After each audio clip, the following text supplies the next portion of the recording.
Hello and welcome back to another video. In today's video we will be learning how to design our very own word sign. It can be something like a welcome sign or name sign. The possibilities are endless.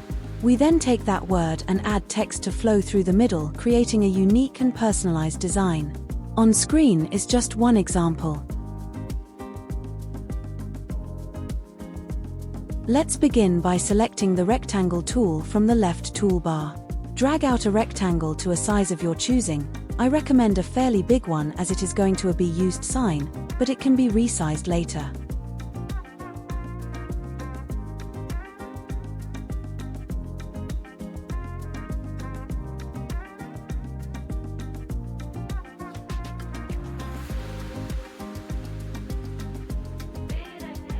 Now we have our rectangle. Next we need to make an even circle.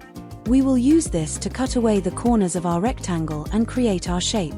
Select the ellipse tool and click and drag to draw out your circle.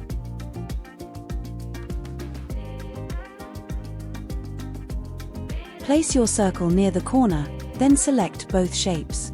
You can do this by dragging across both shapes from either the bottom or right side of the screen. Next, align them by using the Align feature at the top. For this corner, align right and then align top.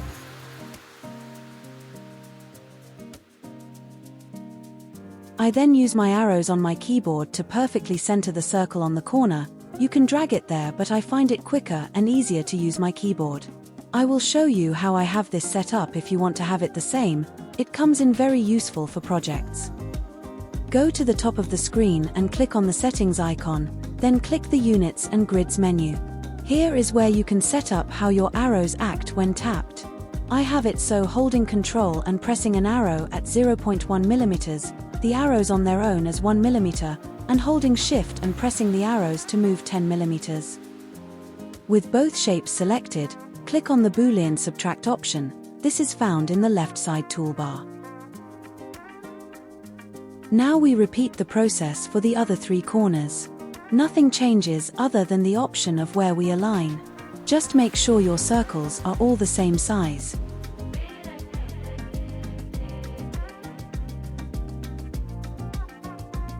This corner is align bottom and align right.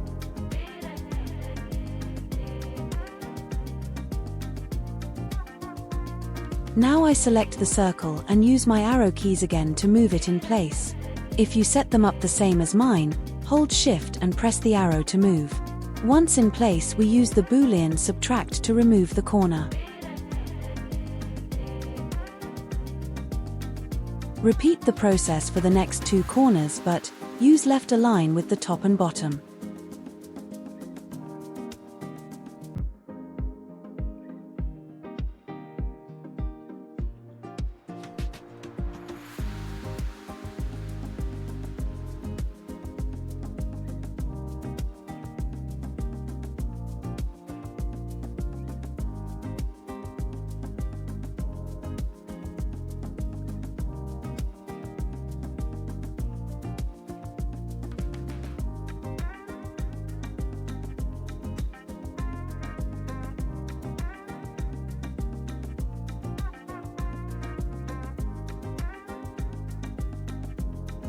Now we have our shape for our back piece. We need to make the frame for the front. We can use the back piece to keep the same shape and portions. Select the shape and copy it by holding Ctrl and pressing C, then paste by holding Ctrl and pressing V. Now we have a copy. Let's make an offset to create the frame. Make sure the shape is selected, then click the offset option from the left toolbar. Set it to offset inwards and choose an amount to offset by. The bigger the number, the thicker your frame will be. Then set the corner style to corner so it doesn't round off our shape.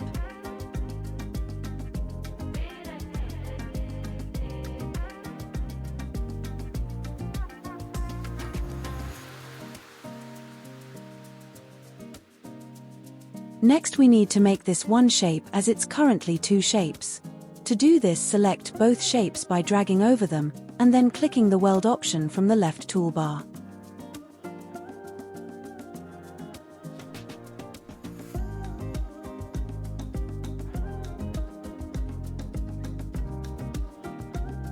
If we set it to fill, you can now see it is now one shape. Next we need to add our text. This can be anything, for example a name or parent.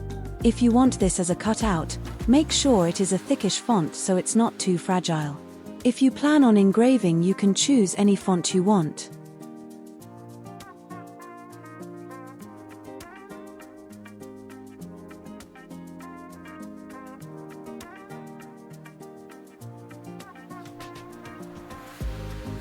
Center your chosen text in the middle of your frame.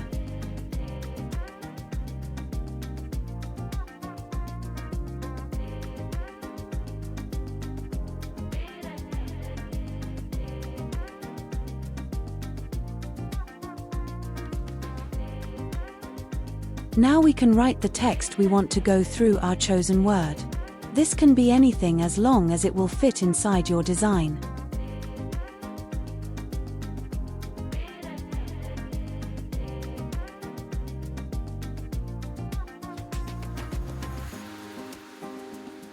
Once you have a font and your text is written out, we need to create another offset. This offset is what we will use to make a cutout through our main word.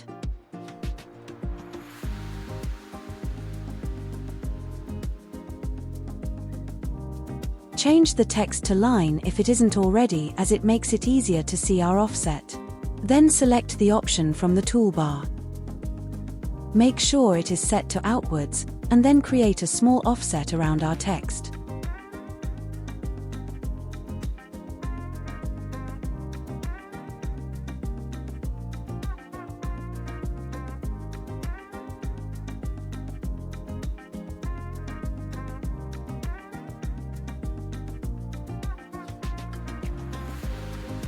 Position your text where you want to create the cutout and have it run through your design.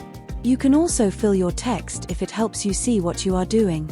You can stretch the text out if you want. This may help achieve the effect you are going for.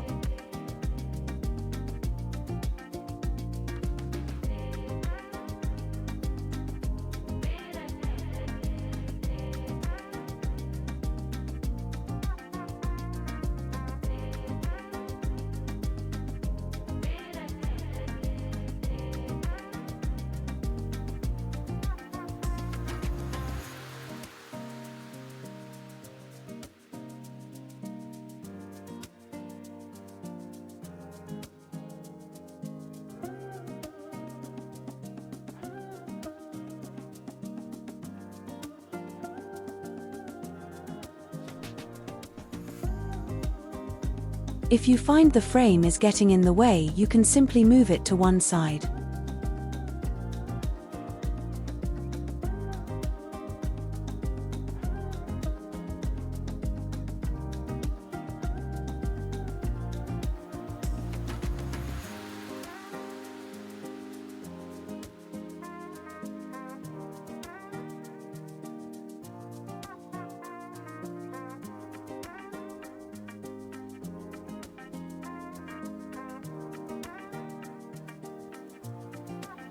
Once you are happy with the position, select both lots of text and the offset, then from the left-hand toolbar click Boolean Subtract.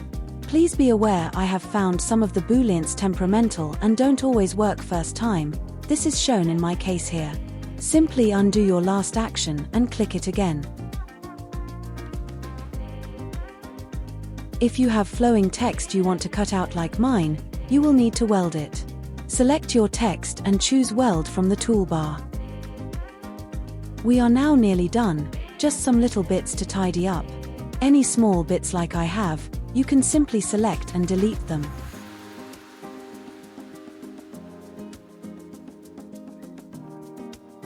Depending how you want your design to look, you can leave it like this to cut from one piece of material, or move it and assign to a different layer. Personally, I like to have a black frame and text, then different material for the center words. On screen is an example mock-up in Lightburn.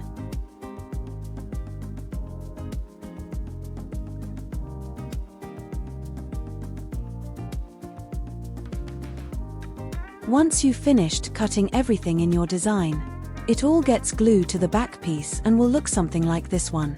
Here is another one I made before. This was black MDF for mum and the frame, white MDF for back piece and oak veneered MDF for the writing. Thank you for watching and I hope to see you next video.